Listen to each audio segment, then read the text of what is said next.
અંકલેશ્વરના કોસંબડી ગામની સનસિટી સોસાયટીમાં માતા પિતાને ત્રાસ આપતી મહિલાને અટકાવવા ગયેલી 181 અભયમની ટીમ ઉપર હુમલાની ઘટના સામે આવી છે. પોલીસે મહિલા સહિત 2 લોકોની ધરપકડ કરી કાયદેસરની કાર્યવાહી હાથ ધરી.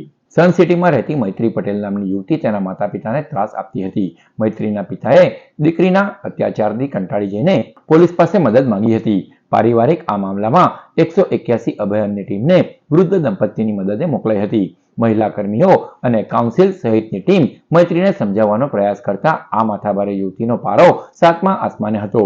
મૈત્રીએ દાદાગીરી શરૂ કરતા કાઉન્સિલ માટે પોલીસ સ્ટેશન લઈ જવાનું નક્કી કરવામાં આવ્યું હતું. મૈત્રીને સરકારી જીપમાં બેસાડવાના પ્રયાસ દરમિયાન આ માથાભારે યુવતીએ મારામારી શરૂ કરી હતી.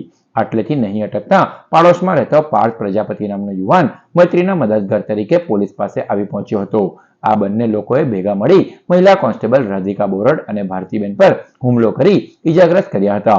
પોલીસ ઉપર હુમલાની આ ગંભીર ઘટનામાં મૈત્રી અને પાર્થ વિરુદ્ધ ગુનો દાખલ કરી બંનેની ધરપકડ કરવામાં આવી છે.